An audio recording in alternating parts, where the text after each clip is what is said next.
Are you looking for more out of your life? Do you need ideas on how to start new businesses and how to move forward in your own personal life? Well, guess what? You have come to the right radio show.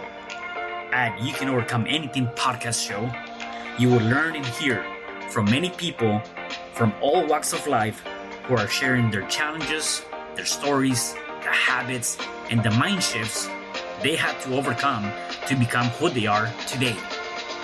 On top, you will get a chance to connect and see how you can overcome anything by networking and learning about your next move through this radio show. I present to you our great speakers at You Can Overcome Anything podcast show with your host, Cesar Espino.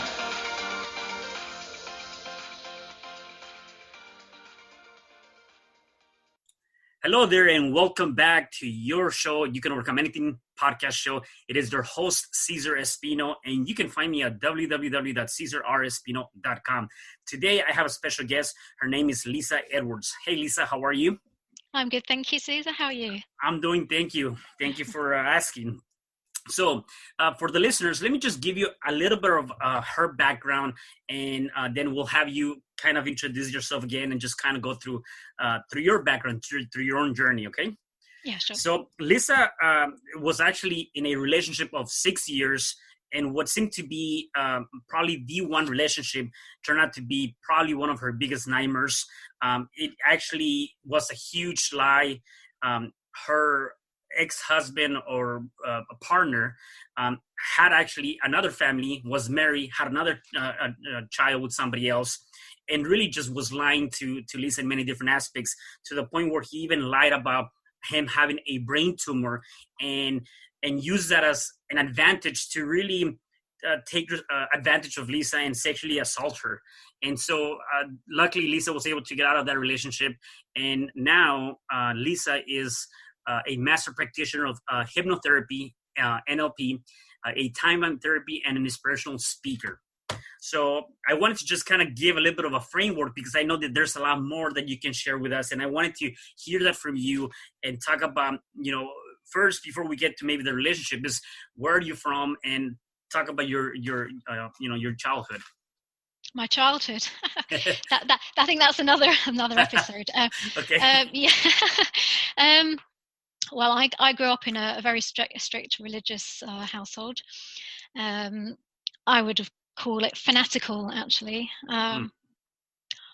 So it wasn't really the best upbringing, and I kind of grew up with this fear that I was going to be, struck down by God if I didn't follow a certain path a certain way. And, in many ways, I was kind of manipulated, if you like, from a very young age. Yeah. And so I had this sense, I think I grew up with this sense of being unworthy, this sense of kind of, that I was never good enough, I was a sinner, I was bad.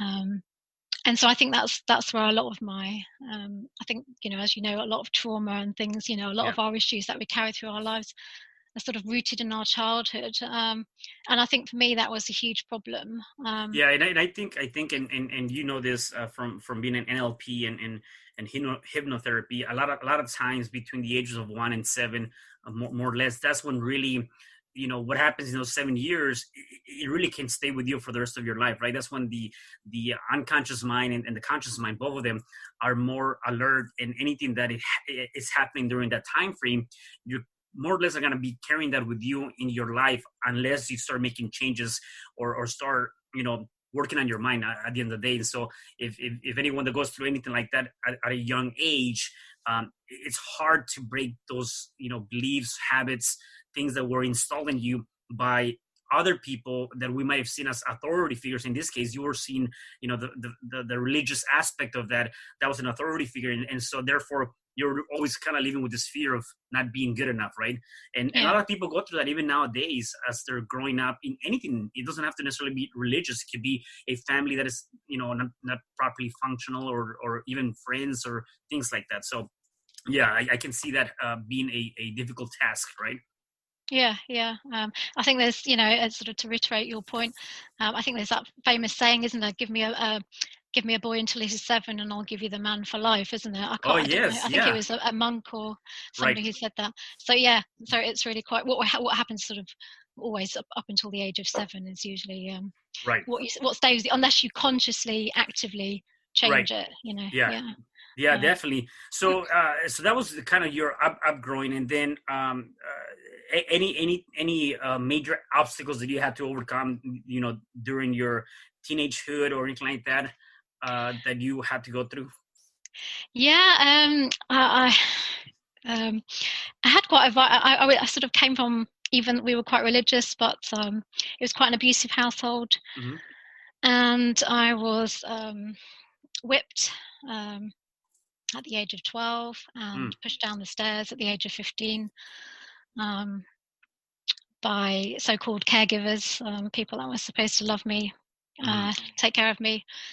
So that kind of made me more defiant, really. I've always been kind of the person to stand up for myself, and I was considered a difficult person, a difficult child. And, you know, by the age of 18, I managed to, obviously, once I was of age, legal age, to leave. I did. And I turned my back on that religion because I saw so much abuse and hypocrisy. But I had nothing, because I had nobody, no friends, no family, no... Everything I'd known up until that point was this religion, this way of life, and I had nothing. So I went abroad. I took a one-way ticket, and I went to Italy. And I didn't tell anybody where I was going. And I kind of forced myself, because I had a one-way ticket. I didn't have enough money to return, and I kind of made a life for myself. And it sounds quite terrifying now. I don't know how I did it, but you know, it sounds absolutely crazy. But I think if I had that happy family, community, and something to stay for, it gave me the impetus. I don't sort of regret my upbringing or anything, because I think it's made me who I am. Right, exactly. And it gave me that impetus to actually go and follow my dreams, because I'd always wanted to travel. And it was kind of that, well, I've got nothing to stay for. Why not? Why the hell? You know, let's go. And it's unfortunate that you know, that the people that really should have loved you and be there for you did these horrible things to you. And on the flip side, though, again, like you said, that's what made you do what you wanted to do, which is travel. And so from that pain, something great came out. And a lot of times I believe that people might go through difficult times, and yet they stay down. They accept that circumstance. They accept whatever might be happening, and don't do anything about it. You decided to do something about it. And I think it's Tony Robbins, or I'm not sure who, or Jim Brown might talk about it. I'm not sure who. And they said, you know, if you want to take over the island, burn the boats, right? Because there's no way going back. You did the same thing. You didn't have enough money to come back. You're like, I'm burning that pass so that I can move forward, right? And so again, that's amazing to hear that. Yeah, I mean, as I look back, I think, wow, it's crazy. But yeah, absolutely. If you burn your boats, you kind of force yourself. Sometimes you just have to go all in and just go for it. And the fear is still there. It was still there. I mean, I was terrified. Don't get me wrong. I didn't just go, oh yeah, let's go. You know, everything's going to be fine. No, I was terrified. And I think I was even crying when I was like on the plane going like, oh my God, what am I doing? But, you know, you push through the fear. It's still there. Fear is there. You know, you can't get rid of the fear. It's pushing through that fear and just keep, you know, going anyway. Right. And it becomes rewarding. It becomes rewarding at the end of the day. Absolutely. I mean, you know, there's always going to be an outcome. And so the outcome is going to be determined by your actions. And depending on the type of actions that you decide to take is going to either put you in a better position, similar position that you were in the past, or worse position, right? So you have still a little bit of control, even with the fear or the voices or whatever might be happening on the background. You know, I say always just continue to push forward, right? So so you went to Italy. Where are you originally from? Oh, I'm from the UK. Yeah, from England. The UK. Yeah. Okay. Yeah. So are you in Italy now, or you're back in the UK? Or no, I'm back in the UK. I spent 2 years in Italy. Yeah. Okay. Yeah. Okay, that's good. And so let me talk about. I want to know more about this relationship because I think that's a big opening eye. And again, I think your story can relate to a lot of people that might be going through it now, or people that went through it before, yet they haven't been able to overcome that obstacle. And so, if you don't mind sharing that full story from the beginning. Right. Okay. So I'd say I start the story in summer of 2014. Mm-hmm. At this point, we've been together for 6 years.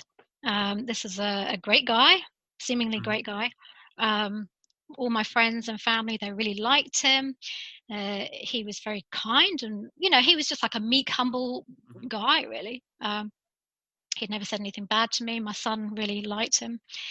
And I remember he used to be quite late home. And he was late again, and I was kind of, having a go at him. We were having a bit of an argument, and he just put his head in his hands and he just said, "Look, I've just come from the hospital. They found something. They found something in my brain. It's a tumor." And I remember it was a hot summer's day, and I just felt cold, this cold shiver down my back. He was 34 at the time, and I just, we had been planning a wedding. Mm. And suddenly I was thinking, oh my God, am I going to have to plan this man's funeral? And so sort of, obviously I was supporting him. And there was at the time some other things going on with his work. And his boss was really supportive, was sending me messages, and his colleagues Mm-hmm. were sending me messages through Facebook. But there was this female colleague of his who was kind of really quite interested. It's trolling me and sending me these quite abusive messages and saying how, he was too good for me and I was not good enough for him and he should be with her. And she was being really quite vicious and nasty, for no reason whatsoever. So there was all this kind of stress going on, and we were sort of still having some arguments. And I think it was maybe about 2 weeks after the diagnosis, and his behavior had really changed. And I was in the bath, and he just barged into the bathroom and put his hands down in the bath, and he was just different. There was just this, quite aggressively. And then I came out of the bath, and he was waiting for me in the bedroom, and he attacked me and sexually assaulted me.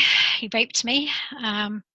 And as I was fighting him off, I remember I was really trying to fight him and stop him, but I was actually quite scared of pushing him down and pushing just in case he fell and he bumped his head and I did some more damage because of this tumor. So ironically, whilst he was attacking me, I was still thinking of his welfare. And I just remember I was scratching his arms. And when it was over, I was just confused, shocked. I didn't know what to think. So I threw him out. And then a couple of days later, he was begging, pleading with me, saying, please, can you let me back? I've got nobody else. I'm really sorry. I'm scared of dying. And I was kind of excusing it because I was thinking maybe something had happened with his cognitive functioning. Maybe it changed. This tumor was growing. I didn't really know whereabouts in the brain it was growing, but maybe it affected his way of thinking because he seemed very different. And so, of course, I let him back in. And then I think it was about 2 months in the end of him changing appointment times, and through work or whatever reason I couldn't be there, or I had to take my son to see his father. And so I started, I don't know, something was just not sitting right with me. I needed to find some kind of hospital appointment letter. And so I started looking, and I found a second phone of his, and I'd never seen it before. And I was standing in the bedroom holding this phone, and I just remember thinking, I just knew something was wrong. This horrible sort of rising sense of dread. And I turned it on and I started scrolling through these messages. And one of the first messages I saw was a picture of a baby. And the message was, do you want to come and meet your daughter, or do you want to have a DNA test?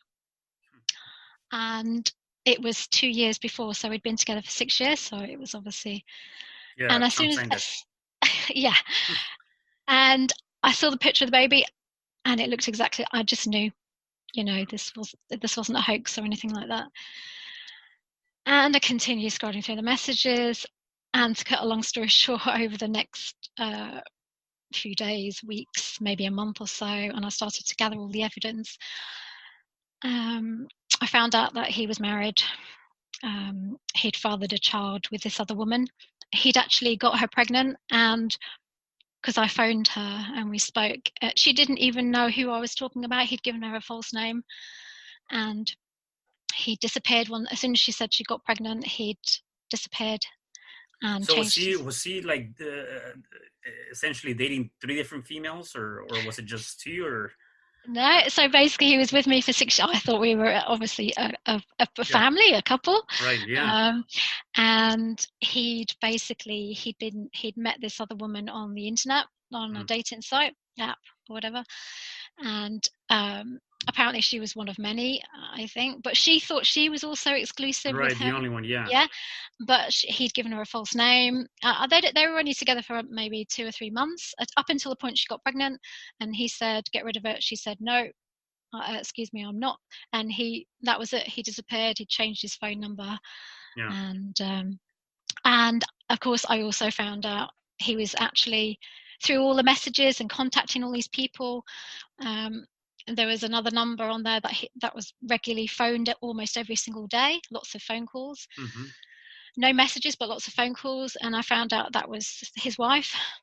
So Mm. he was actually married. Wow. So, you know. Yeah, and I'm just thinking, like I mean, I can only imagine like what was going through your mind. I mean, not only did he had a second phone, he had a Facebook profiles. I mean, he essentially did all the things to make you and probably I don't know how many other people believe that you guys were the only one through all the different actions that he was doing, and to even think about creating, um, you know, stories about his health and make you feel compelled and things like, it's like, looking ways to attract you into his life.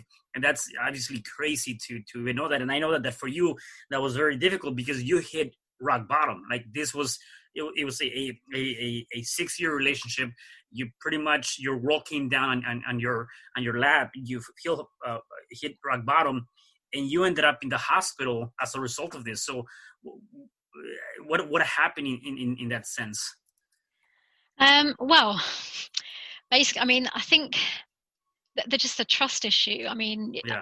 It's the humiliation and the fact that how on earth, because I felt like I wasn't, but the humiliation was so great. Mm-hmm. I felt like I couldn't talk to anybody about it. Because how could I not have known? For 6 years I was with a man, Right. I kept thinking, what an idiot, what an absolute fool. I mean, how stupid can you be to not know that for 6 years that you're sleeping with this guy who's Mm-hmm. telling all these lies? And I think it was quite difficult for me to accept what happened, and I didn't talk about it.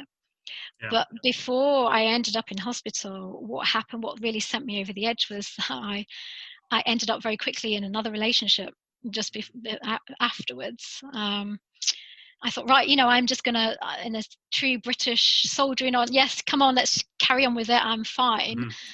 And I carried on, and I ended up in a relationship. And I don't know if you're familiar with Glenn Close in Fatal Attraction. Yeah. I didn't boil his bunny, but I was a little bit psycho, probably not the girlfriend you want to have, because I'd gone from being quite relaxed and trusting to being very, where are you? What are you doing? Right. What's going on? Just completely crazy. Yeah. And this guy was amazing. He was so understanding. He was so patient. He was absolutely wonderful. And he did everything right. But in the end, he just turned around after like a year together and he said, look, I really care about you, Lisa, but I just can't do it. It's not working anymore. I just can't do it. And I remember as we were breaking up, he was hugging me, he was holding me and saying, I'm really sorry, I really care about you, but I just can't do it. And in that moment, I mean, it was the most heartbreaking thing, because I just thought, oh my God, here is, I couldn't even make it work with a good guy, a decent guy, you know. Here was somebody who you know, was trying to help me through. But the thing is, I'd gone into that relationship because I hadn't even healed. You know, I was expecting somebody else to heal me when I hadn't taken any responsibility, you know, for my own healing. Right. And so, of course, I felt at that moment, although he taught me, which I didn't appreciate at the time, was he taught me boundaries, self-respect, and self-love, by walking away, because he cared about me, but he loved himself in order to, you know, he didn't want to put up with my rubbish, my crap, really. So he walked away. And that's when I really hit rock bottom. I mean, I really felt like an absolute abject failure. I mean, I just thought, that's it. I'm destined never to be happy with anybody. I'm destined to be alone. I'm useless. And the whole stress of that put me in hospital. In the end, I was so ill. I couldn't eat. I couldn't sleep. And then I think it was 6 months of ongoing. I was constantly in pain. The doctors didn't really know what was wrong with me. I ended up in hospital having tests. And in the end, they discharged me and said, you know, look, we can't find anything physiologically wrong with you, Lisa. You know, we don't know what's wrong with you. Maybe it's stress, you know. And I was quite annoyed, actually. I was like, but I'm seriously quite ill. And it wasn't until afterwards, it's like that moment when that sort of the penny drops and you think, yes, you know, this is ridiculous. This is stress. And this is what's going on in my head. You know, my own mental well-being is suffering, and it's causing me to physically suffer. And I think at that point I made a decision there and then that, you know, I had to make a change.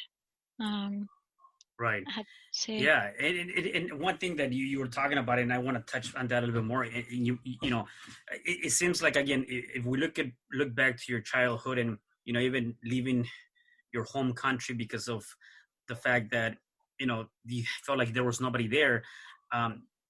You said that at one point you just felt like you were not loving yourself enough, and you felt like you were not worthy, and because of that, you know, you were more or less attracting the negative people into your life without even knowing. I mean, you were not even thinking about it. I'm sure you weren't, because nobody wants to attract anybody negative. Yet unconsciously we're doing this. I am of the belief that what you focus upon will expand, and also, you know, based on some of the past experiences, if you continue to be in that cycle, right, then you're going to pretty much end up attracting those kind of people. And like you mentioned, you know, you went from this 6-year relationship to another relationship, and then the guy obviously saw that there was some sort of, maybe not perhaps that connection that he wanted to, because of everything you were going through and working through that, and really understanding that if you don't love yourself first, then how can somebody else love you? If you don't take care of yourself first, how can somebody take care of you? If you don't feel you're worthy of your own self, no one's going to give you that value, right? I mean, and I think that's what you were going through, right? Yeah, absolutely. Yeah, no, you really hit the nail on the head, because I think I realized it wasn't until I started training in NLP, actually, and I started to look back, and then I kind of joined the dots, if you like. I made the connection that exactly what you've just said, really, was that what I was doing, I was either attracting the wrong kind of people or the negativity in my life, or when something good came along, like the good guy, I would just push it away and say, you know, how can you possibly like me, because I'm not deserving or worthy of being liked or loved. So I would push, you know, the ones that really wanted to take care of me and care for me. I was like, oh no, you know, God, like, oh, go away. And again, like it's not a conscious thing. It wasn't. I was just self-sabotaging. Right. Yeah. Exactly. You know, at the surface, sometimes you don't realize the things that you're doing, because again, you don't know any better, or you haven't been, you know, you haven't gotten the knowledge to be able to do that, right? And so I believe, obviously, all of these things that happened led you to the NLP and the hypnotherapy, right? Why did you decide to do that instead of anything else? Well, because I'd had an interest in that. I'd a few years before I'd done like an NLP, a one-day thing. And I do remember sort of like a few things really sticking with me. And I've always had this sort of interest in a bit of psychology, and I always felt of what I heard about NLP was it was very much, taking action, not sort of talking too much about your issues. It was really about moving forward instead of looking backwards, moving forwards, and changing your beliefs and communication. And I thought, yeah, I really need to sort of work on my communication. Clearly, the relationships are not doing very well. And I found like there was like a weekend workshop quite close by, and it was just happening at just the right time, and I thought, right, I need to go for it.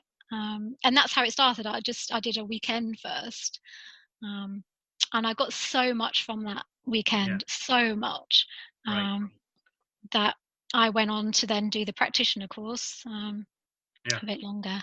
Now, and would you say that you got involved with NLP because first you were just trying to take care of you and see how you can work on yourself? Yes. And then that kind of, okay, got it.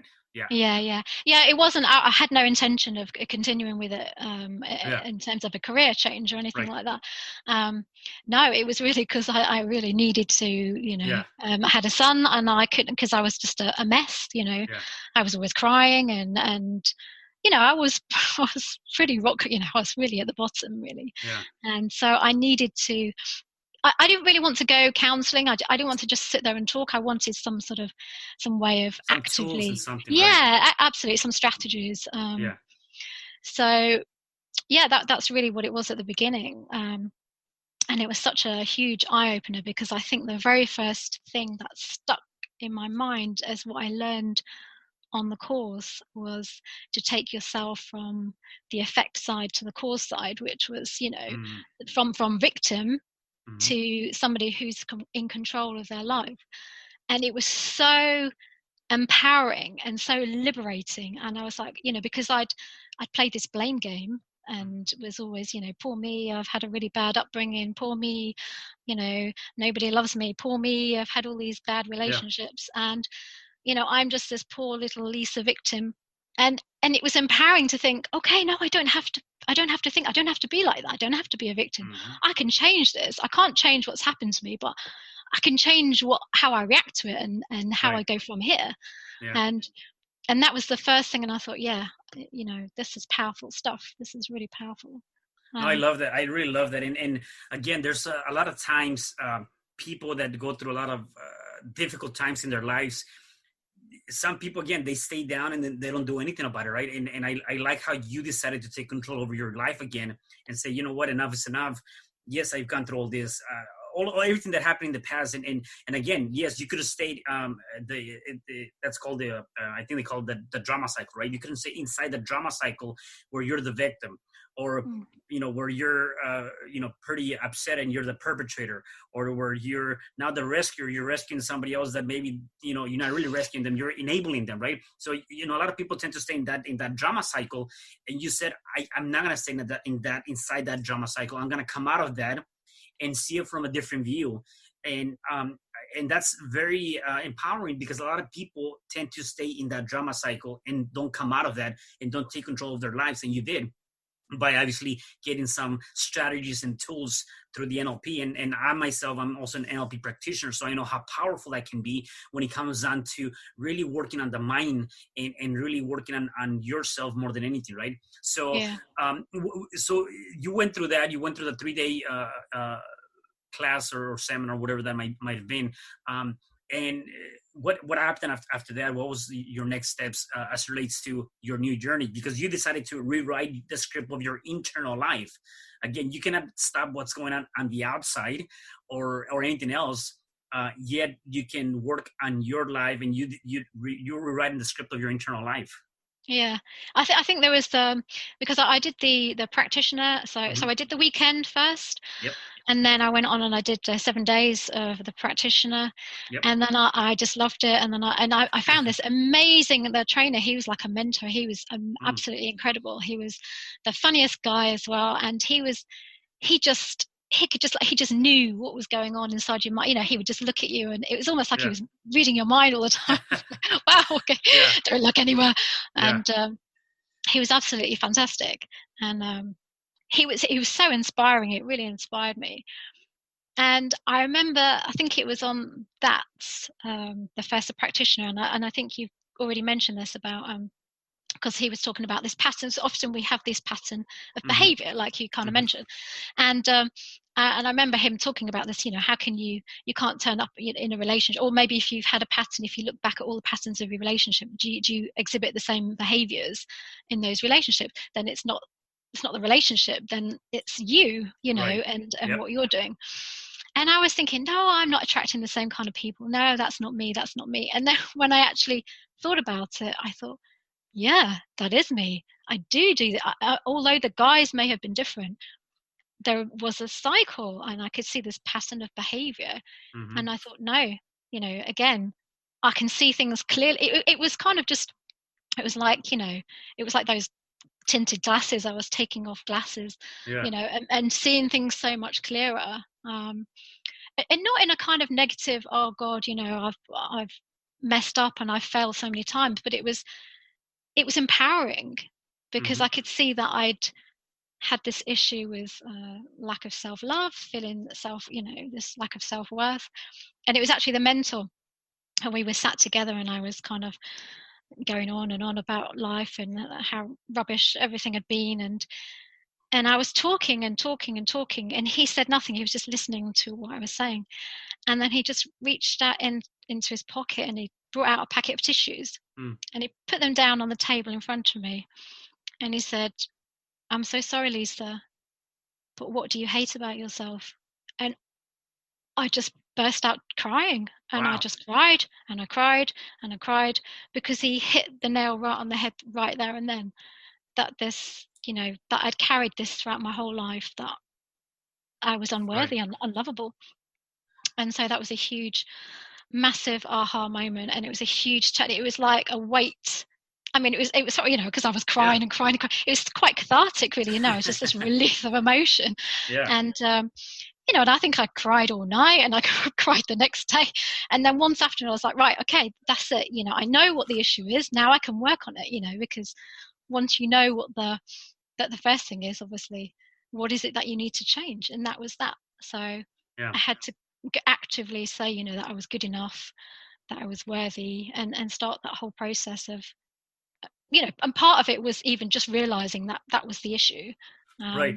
No, it's and healing. definitely, right. And definitely you have to be able to, you need to get all that energy, right?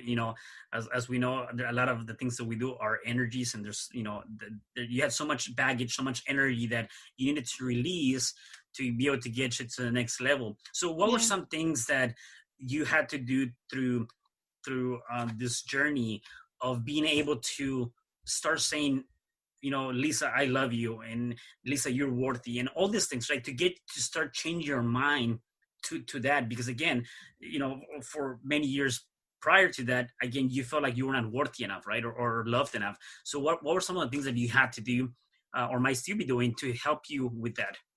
Yeah, well, the thing is about self-love, it's a relationship like any, isn't it? It's the relationship we have with ourselves. Is it's an ongoing daily process. It's not like a one thing. Okay, right. Oh, yeah. Hey, I love myself now, and it's all fine. Because I think we are our own worst critics anyway. So it's one of those things. It's kind of been mindful. So I practice a lot of. I have a lot of affirmations. I do. I know it's old school, it's an oldie, but it's a goodie, affirmations. It's not. I do the same thing. Oh, do you? Great. I'll share my habits, and then after you. Yeah. Oh, right. Okay. Yeah. So affirmations, absolutely. I encourage everybody to do this, because it's wonderful. And to put them, some people have them on the phone. I like to have them printed out and put on my wardrobe, on my mirror. And so I see them first thing in the morning, last thing at night. And I'm very conscious. So I think it just helps you, when you wake up, it's the first thing you see. It puts you in a good frame of mind straight away. And you start thinking of all those thoughts. So that's definitely something that is a daily practice of mine that I always do. I do a lot of visualization, so at night, or usually when I'm sleeping, if I want to change something, or wherever I want to be, if things are not going well, or I need to change or work on something, then I will do my own sort of self-hypnosis, or visualization, whatever you want to call it, it's the same kind of thing. At night, relax and just really visualize how it is that I want to be and where I want to be. What else do I do?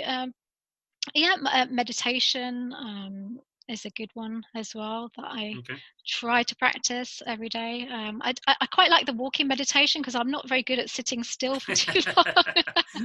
So, and particularly now we're in lockdown, it's a little bit cabin fever, isn't it?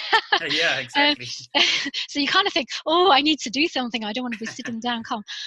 So I love the walking meditation, which is just heel, toe, heel, toe, lift.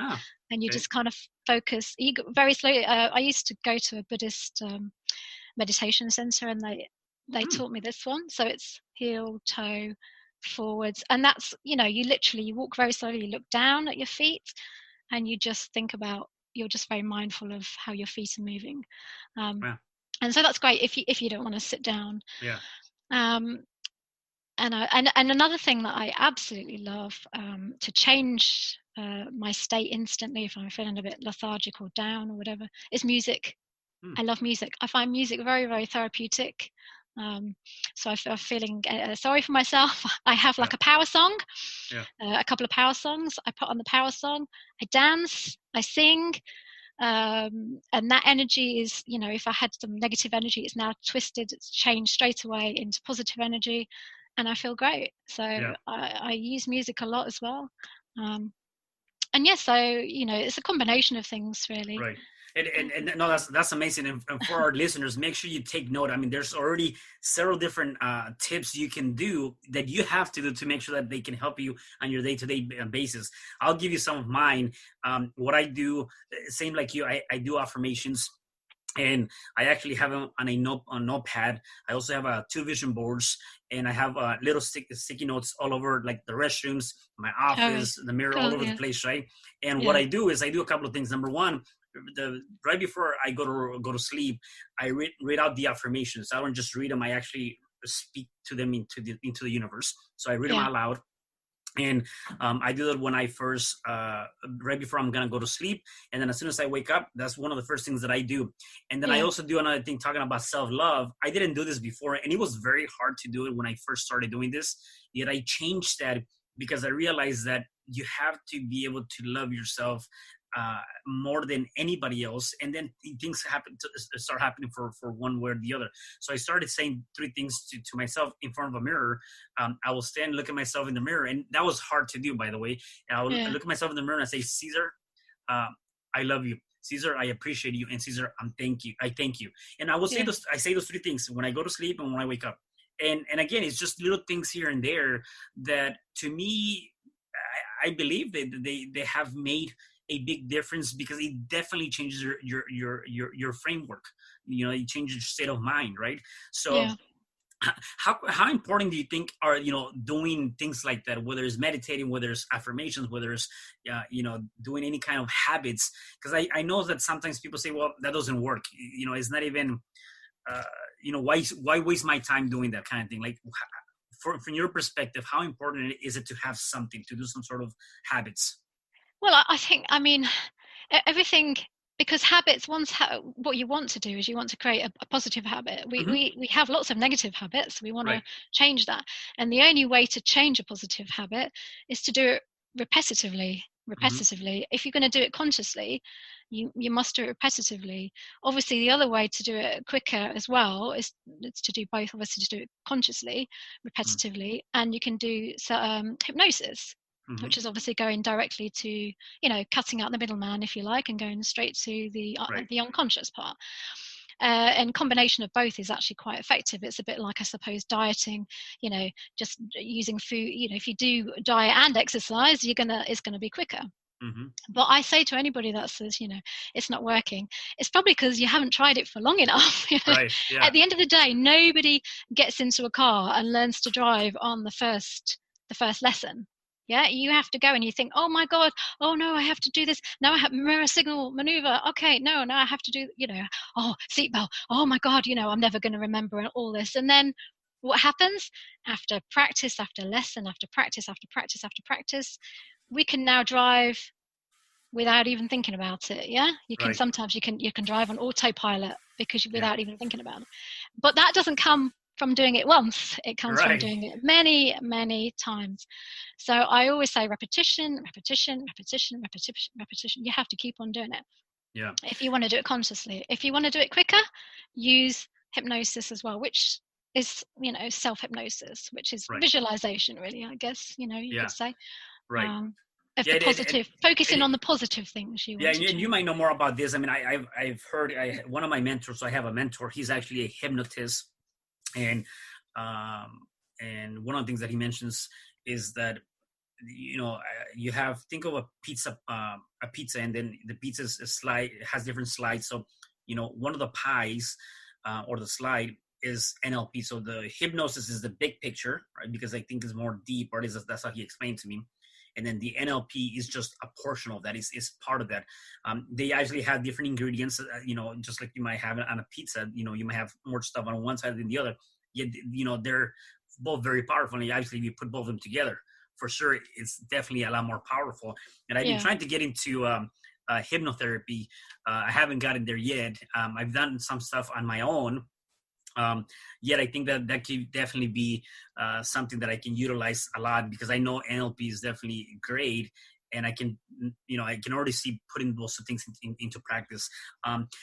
So in terms of the people you hang around with, because one thing that I just I was thinking about right now is, during your growing up, you didn't really have very good influences, I would say, or people in your community or in your circle of friends. How is that now with the mind shift that you have now, and what you're doing? How is that critical to have the right kind of people versus the wrong kind of people in your network? Well, I think people, you tend to naturally attract people like you think it's about self-worth. Again, it's indicative of how you feel about yourself, is the kind of people you attract really into your life. And I think the more you value yourself, the more valued and valuable are the kind of people that you're going to attract into your life. So I really think that the focus is always really on inside, because we project outwards our own feelings, don't we? So we tend to, I think if you can be feeling quite negative about yourself, and then you may meet great people, but you see only negativity because you project outwards your own feelings. That same person, if you're feeling good about yourself, you could actually meet somebody and actually see them in a completely different light. So I think that sometimes I tend to see the good in people. Maybe that's a bad thing. I don't know. I tend to see the good because I believe that we're all a bit of yin and yang, we're all light and day. But I think if you value yourself and self-worth, and you set boundaries, which part of, loving yourself is going to be boundaries, having those kind of boundaries and respect, then naturally you're going to attract the right kind of people. So I think really work on yourself first, and then you are going to start attracting the right kind of people into your life. And slowly, the ones that, the hangers-on, the leeches, the ones that you really don't want, you'll have the energy then to get rid of them, and they will just drop off naturally, I think. And I always say is make sure you're working harder on yourself than you do on anybody else. Absolutely. That's what it comes down to. I love what you, one of the things that you put here in my notes is, true success and happiness is not about what happens outside of ourselves, but what is going on in our minds. The first step is truly believing and knowing that you deserve it and that you're worthy. And I really love that, because it goes back to what you just mentioned right now. And even, working harder on yourself. It really starts with you. It starts within, taking care of your body, yourself. And then all of that is going to be projected. And that energy is going to be attracting, right? Absolutely. And so I don't know if you want to comment more on that, because, that came from you, except I really love that. No, I think that, we tend to look for happiness. We tend to look for outside external influences for happiness. And perhaps, and you say, we might look for happiness and, if I get married, I'm going to be happy. Or if I lose this amount of weight, I'm going to be happy. Or if I just need a holiday and I'll be happy. And the thing is, you take you are still you. You are still you if you're married, you're still you if you're single, you're still you if you're fat, thin, whatever, however you are still you. So looking externally for things, if you go to Barbados for 2 weeks, you're still you. You take yourself with you, you can't escape you. So for me, I think that you have to love yourself, because it's not about what happens outside of ourselves. I mean, I went off, I had this dream to travel, and I wanted to do this, and I was constantly looking for something missing outside of myself. I thought, yeah, if I learn this, if I travel here, if I do this, if I have a relation, that will validate my self-worth. And actually it was never going to happen, because like I said, we are a mirror. Our world is a mirror of how we're feeling. So it doesn't really matter if it has to start again with you, as we've just discussed. It's so important to realize your own self-worth, and then everything else fits into place.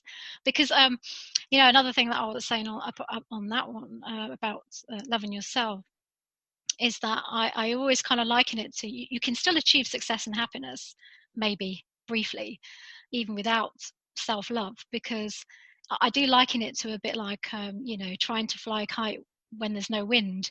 If you run hard and fast, really hard, you might just have some kind of success and you'll get it up there, but how long is it going to stay there? We can achieve some kind of success, but it's about maintenance as well, because you want to keep hold of that success, don't you? And that's going to happen when you value yourself. You'll be able to, if you achieve success and you're worth it, you deserve it, then you can hold on to it. If you don't deserve it, again, you have that self-sabotage in mind. Oh, I shouldn't be successful, and I shouldn't have this money, and I shouldn't be happy, and because I don't really deserve it. And slowly you start to either have anxiety that you're going to lose it all, or you don't deserve it, or it shouldn't be there. So that's why for me it's massively important that you start with yourself, really. No, I love that. I really love that. Instead of putting value on the external aspects of life to make you happy, put that value in your internal life to be happy. And I really, really love that. So give me a little bit about your NLP experience, and what do you do in terms of your NLP and hypnotherapy and all that stuff, and what kind of services do you provide, or how do you work with people on a one-on-one basis, or no, well, obviously at the moment I'm not working one-on-one. I had a face-to-face. I did start mainly working with sort of weight loss and health aspects, but now I've kind of working more on the self-love and the sort of rewriting the script, internal diet, and really sort of focusing on that, because I feel like that is my, it's something I feel deeply passionate about. And that's something that I've certainly been through. And I've noticed as well in clients, perhaps they're coming in for the weight loss, and there's that barrier. Else. Yeah, absolutely. Exactly. It's not just the weight loss. There's always something else. And it usually comes down to perhaps not loving themselves as they are, and feeling, again, this whole, as we've been discussing, really, when you strip away the layers, it sort of always tends to come back to, I'm not good enough, I'm not worthy. So I'm really passionate about that. And currently, now, obviously, this whole, at the moment we're in the lockdown. So I do see clients on Zoom and things like that, but it's more sort of relaxation and anti-anxiety at the moment, because that is obviously what's going through a lot of people's minds, and just sort of strategies really of managing anxiety and the situation. I'm co-authoring a book as well at the moment, which is going to come out hopefully September or so, about inspirational women. I just started a speaking career, and obviously that's a little bit on hold at the moment, so because of the situation. So so things, and of course this is I'm working on a course as well, and some digital things, so hopefully I'll have a lot more to offer a wider audience, really, in the coming weeks and days. No, that's awesome, Lisa. You're giving me a lot of great tips, and I really enjoy your energy, and you have a very amazing story, and definitely I would say that you are a person has been able to overcome a lot of different obstacles in your own life. So I really appreciate you sharing that with the audience and the listeners. I have 2 more questions for you. If people wanted to connect with you, where can they find you to connect with you? Yeah, you can Facebook. Okay. It's probably most active on Facebook. I don't know if you're going to put the links or Yeah, anything. yeah. So I'll have all of that the information on the comments for people to connect with you and get that. Yeah. the And social then media. Yeah. yeah, awesome. And then you've given us a lot of great tips. So hopefully you have one more, somewhere in there. If you were to give us one tip that can help people overcome anything in their lives, what would that be? One tip to overcome, or a practical strategy, you mean? Or yeah, mm-hmm. I would say, right, have a goal. Have a specific goal. Write that goal down in smart and as if it's happening now in the present. So you put the dates, and you put it in the so you want the goal to happen, but you put it in the present tense, and you'll be quite specific. So you use some kind of what you're doing and what you're doing to get there, and visualize living, having achieved that goal. So imagine as if you are actually, looking through your own eyes, having achieved this goal, whatever it is, where it is you want to be, and crank up the volume, turn up the colors, hear the sounds, whatever it is that makes it as absolutely real as possible, and really enjoy having achieved what it is that you want to achieve, and really and focus on that. And naturally your unconscious will take you in that direction. So I would always say focus on what you do want, not on what you don't want, because as you said, whatever you focus on you get more of. So be specific in what you want, something positive, visualize it as if you already have it, and write it down and have it there and focus on that. Yeah. No, that's awesome. Thank you. And yeah, definitely, I love that. Make sure you have a very specific goal. Don't just be generalized. No. Visualize it, and then try to live in that picture, whatever that might be. And then present tense, a time frame is very, very critical. And I really love that.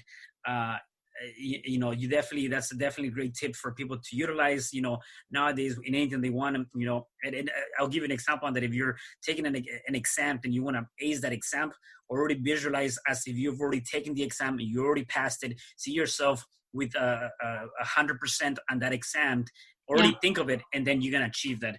So yes, I definitely love that. So Lisa, thank you so much for all of your ideas and thoughts, and for taking the time to speak with us today. Oh, you're very welcome. Thank you. Thank you. Thank you for having me. Yeah, definitely. And for the rest of you guys, please do me a favor. Make sure that you check us out in all your favorite platforms of podcasts. We're also on YouTube. Make sure you comment, like, and share this video. Please check out Lisa, and also leave her a comment on this video. Till next time, I'll talk to you guys soon. Have a good one. Bye. Do you feel stuck? Do you feel like life is against you? Do you feel like you can't get ahead? Well, we have a podcast for you. You can overcome anything with Cesar Espino, real estate investor and real estate coach, NLP practitioner, and author of the book of the same name. Cesar will show you a way to overcome anything in your life through talking with people from all walks of life that have done just that. You Can Overcome Anything podcast available on Spreaker.com.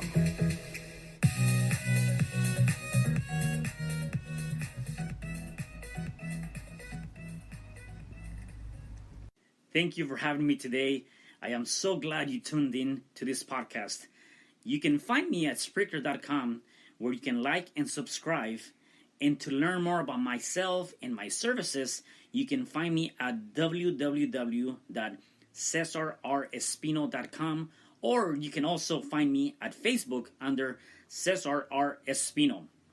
Once again, thanks for joining me. I am looking forward to having you at the next episode, and know that you truly can overcome anything.